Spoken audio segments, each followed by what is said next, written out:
Rob Grant, congratulations on making the best Canadian film of the year, Harpoon. I clearly liked it, but as the writer and director of the film, may you make a case for audiences to check out your movie?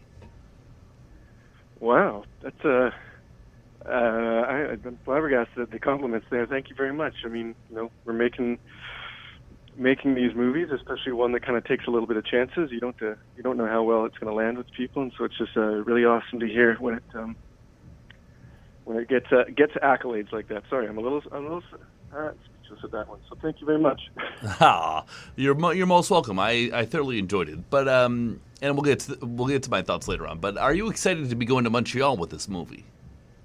Very much so. I love Montreal. I love Fantasia. In fact, 10 years ago exactly, my first feature film screened at Fantasia, so it feels great to be coming back 10 years later with this one that I feel is like a great evolution in my mental process and also on how I want to tell stories. So yeah, it feels very fortuitous to get to bring it back to what I consider to be one of the more rambunctious crowds. Definitely. So what is another movie with three people that people should check out if they liked Harpoon? Ooh, boy. You know what? I'm going to go with, just because if they like Harpoon, that means they'd like movies with lots of talking. I'm going to say something like Richard Linklater's Tape. I guess you got to put in Dead Calm, or you got to put in Polanski's Knife in the Water. They kind of just more deal with these isolated people, but it's still all about how they interact and their relationships with one another. Yeah, I was definitely thinking Knife in the Water. I mean, that's pretty obvious when it comes to Harpoon. But I also was thinking about that David Hess movie, Hitchhike.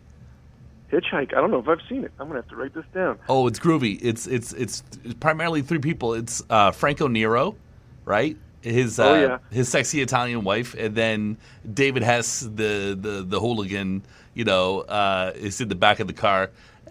And so you got to check out Hitchhike. I'm glad I'm telling you about this. Nice. Yes, I'm going to add that to the list. Groovy. Okay. Okay. So the revelations are really well sprinkled throughout this film, and I was wondering, how long did it take you to write this script?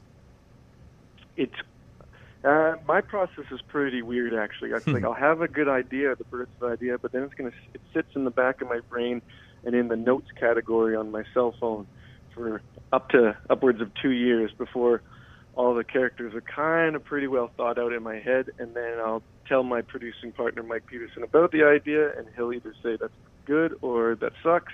And if he says it's good, I usually vomit out a draft pretty quick. So I think I pitched him this one maybe in August, and we had the script ready to go by October, and we were shooting in January. Wow, that's pretty interesting. Okay. Yeah. So, of course, when it gets to him, he gives me his thoughts, and we bounce back and forth ideas for a little while. But yeah, this one came out really quick, just because I kind of knew the characters and themes of what I was trying to go for. But so it was relatively quick to make it, but it was kind of brewing for a bit. Yeah, absolutely. No, I mean, I think I had heard that Richard Parker coincidence like maybe 5 to 10 years ago, and it only clicked with the right circumstances and the right characters. And I mean, the way I write, it's kind of like therapy. I'm sure most people feel that way when they're writing. It's that, I feel like there's part of me in all three of these characters. Maybe not to this extent, but okay. So I loved Emily Tyra in this movie. She's just terrific. So did she? Yeah, she's amazing. Yeah, did she read for the role, or was she given it like a Christmas present? No, it was we worked with 360 Management on this movie. I had worked with one of their clients on a previous film, and then didn't have a ton of money, and so rather than going through a regular casting director, we thought, maybe we'll just approach the management company and say, hey, we had pleasure working with you last time. We got this weird script. Do you think you'd have any people that might be right for the part? And they gave us a bunch of lists, and through that and through talking with a couple of them, I landed on Emily and I landed on Christopher Gray, and then Monroe came on afterwards. But it was mainly just through trial and error of talking to the right people through the management company. Okay, so I really dug the historical references. You have the Aristotle stuff at the beginning, and then, of course, Edgar Allan Poe. I was wondering, though, from a writing perspective, how do you incorporate these historical things without getting called pretentious? How do you make it work? I don't know if you do. I think I have been called pretentious in a crap review or two in my time. Okay. But I mean, it's tough. I feel, at least in this movie, I could be wrong, the stuff that we did try to do had a purpose, and it wasn't just to be showy. That I feel like, especially with the narration and any of the little details that he brings up, if someone's willing to pay close enough attention, those details usually come back to bite our characters in the asses. And so I feel like I hope that means that they were necessary, and that kind of dips you out of the pretentious realm. I mean, that's the goal anyway, I hope. Sounds like an uphill battle. So Yeah, absolutely. Okay. I mean, you already have an uphill battle the second you have narration, right? Because most people are like, oh, it's lazy That's true. writing. But, some of the best movies of all time, I mean, like Goodfellas, City of God, Shawshank Redemption, all have narration. And Apocalypse Now, Taxi Driver. Exactly. So, Yeah. I don't know where that became lazy writing. People who are too rules-based, I think, in movies are kind of missing the whole point and maybe are against fun or something. I'm not sure. So the character Richard is a typical rich kid, megalomaniacal, stuff like that, So I'm wondering, from a social, political point of view, what should be done to rein in this kind of the Richards of the world? Oh, boy. That's not an easy question to answer, or an easy problem to solve, I should say. It's, I feel like, at least I hope in any way, that with all three of these people, as much as the bad stuff they do, we can all recognize some of their flaws in a small way, either in ourselves or in people that we may know. At least that was the goal going in. Not to this extreme, perhaps, but, I kind of have the feeling, we don't have to be sympathetic to them, but we should empathize with why they believe they act this way. It doesn't need to be justified, but it's kind of just felt more to me like it's a meditation on why people end up certain ways, for better or worse, with a bit of a lack of judgment. So I don't know if I have the answers, because it seems like all three of them get their just desserts in the end. They are bad in different ways, I guess, but they're also thrown in a very extreme situation, and it's not like a movie about drinking some tea before Bible recital class or something. Tea? Yeah.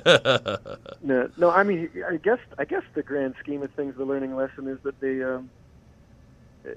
there's a lack of consideration of others in the trio, and I feel like that can be a problem that could also be expanded onto the global political scale, perhaps. Maybe just a lack of consideration. Yeah, maybe for just a social, interpersonal thing, we should actively listen to people. We're also agenda driven, and nobody listens to anybody. Yeah, it's all great to say that we've all got problems, and right. Me, but it's tough to actually put yourself in. Oh, I wonder why that person's feeling so miserable or so angry, and what can I do to help make them not so angry?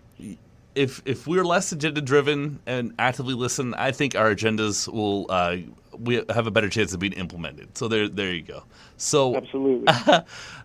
You said this was a lower budget film. How did you finance this movie?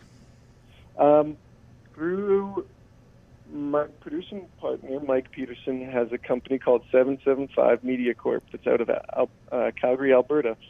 And we worked together on another even crazier, smaller budget kind of experiment called Fake Blood, where it's like a pseudo documentary about us trying to find the how violence in media affects people. And just because of the nature of what we did with that, the higher ups of the company were very happy with us. I mean, there was always the question, what do you want to do next?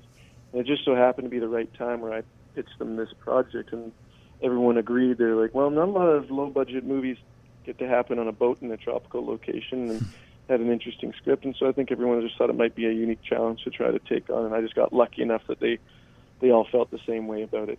And then, of course, shooting in Calgary, Alberta provides some beneficial tax breaks. So that's the other funny thing, is we shot a tropical movie in landlocked Alberta, Canada, in the middle of winter in a warehouse. Wow.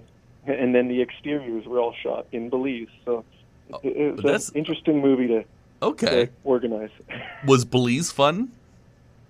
Belize was fun in a. It's that's at least it seems. I'm sure it was fun for other people. For me, it's like, you know how the host of the party's never having any fun. No, for sure. I'm just trying to make sure that things aren't falling off the rails. But in hindsight, it's part of the pitch to the actors was, okay, look, it sucks because we have to all go to -30 weather in dark and cold and wintry Calgary. But the bonus is at the end of this, we get to go to hot, warm Belize, where it's got the now largest natural reef break on Earth because of Australia's is dying. So. Okay. Well, that's good and bad, I guess. Yeah. So when you make a horror movie, do you kind of get, or like any genre, I guess, like horror, comedy, whatever, do you get kind of like inhabited with the emotion? Do you get feelings of anxiety maybe when you do horror? How does it affect you internally? Let me just think. Where it all comes from for me is like I don't have the guts to do straight up drama. It's like, the core of the story, I think, is just a dramatic premise. And then I just get so nervous that I'm not going to be entertaining people enough that it's like, okay, now chuck in this spear gun and see what happens. So, the core for me is always just trying to work out these ideas or themes that I like to think are pretty universal in a dramatic way. But then maybe I'm just getting a little bored with myself, and I'm like, okay, time for some crazy stuff to happen. And that's usually the way I approach it. I don't really have my anxiety comes out after I make it, when it's time to show it in public. That's when I'm a nervous wreck. But making it, no, it's usually a pretty cathartic experience for me. Okay, that's good stuff. Well, Rob Grant, thank you very much for your time, and I hope you enjoy Montreal. May you tell me... I will. Good. You better. Could you tease for me, perhaps, what you have coming up in the future? Aside from Harpoon, which we like to pitch as Polanski's Knife in the Water by way of Seinfeld characters, I'm going a different direction on this next one, and I'm currently writing a crime. I'm doing it. I've got the guts. I'm doing a crime drama. It's not going to be. Yeah, it's not goofy. Okay. It's not. There's going to be hyper violence, but it's much more in line with an area of Vancouver, not Vancouver specific, but perhaps just people that have grown up along a border where, you're one or two steps removed from some dangerous stuff, even if you're not directly involved with it. Really? Yeah. That's interesting because, I was just talking to Uwe Boll a few weeks ago, and he's talking about doing a documentary about, the streets of Vancouver. Yeah. It's it's just it's kind of, I think. Where are you guys based? I'm in Ottawa. Yeah. Well, I'm sure East Coast is very familiar with the Rizzuto family and stuff, right? That stuff's pretty. Every city seems to have like a prevalent kind of like just an undertone that maybe doesn't get talked about enough, or is just kind of there in the background. And I just feel like I'm ready to do show a part of that where I've interacted with certain people and they're not really like what the movies portray them as, but there's still something scary there. So I'm just kind of diving down that rabbit hole right now.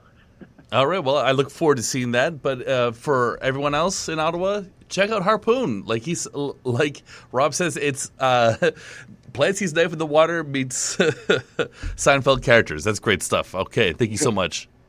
Thank you. Thanks very much, and I really appreciate the support. It's people like you that help us get these little crazy movies out there, so it means a lot. You're most welcome.